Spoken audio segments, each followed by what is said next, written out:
سب سے صاف اور واضح طور سے یہ حقیقت سورہ لیل میں کھولی گئی ہے۔ الذی یؤتی مالہ یتزکی وما لأحد عنده من نعمت تجزی الا ابتغاء وجہ ربہ الاعلی۔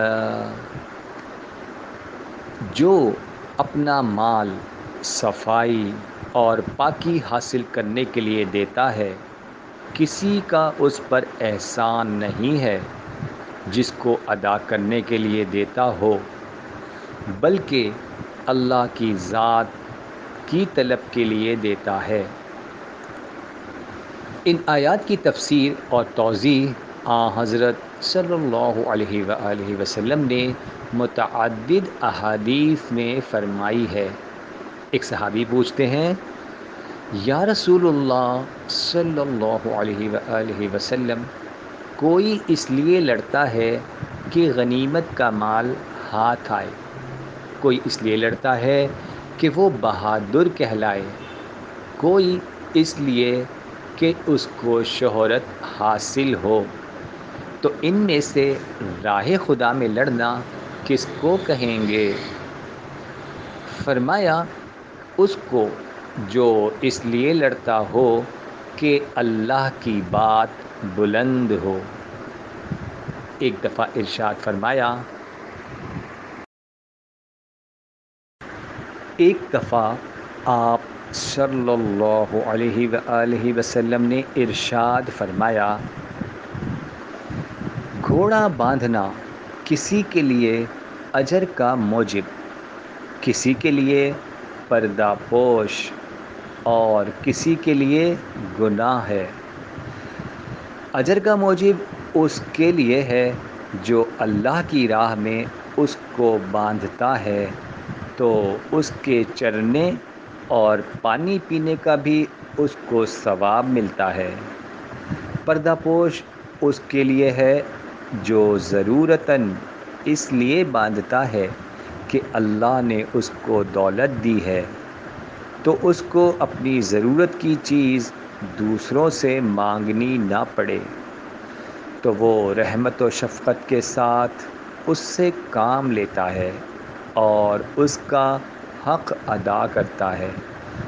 اور گناہ اس کے لیے جو فخر اور نمائش کے لیے باندھتا ہے۔ اگر ہمارے اخلاق و اعمال کی غایت خود غرضی اور کسی نہ کسی طرح کی ذاتی منفعت ہے، تو وہ ثواب کی روح سے خالی ہے، اور اسلام کی اخلاقی تعلیم اس پستی سے بہت بلند ہے، بلکہ ایک مقام اس کا وہ بھی ہے۔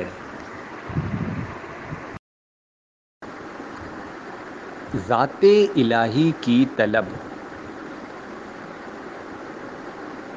جہاں اس کی منزل رضائے الہی کی طلب نہیں بلکہ خود ذات الہی ہو جاتی ہے۔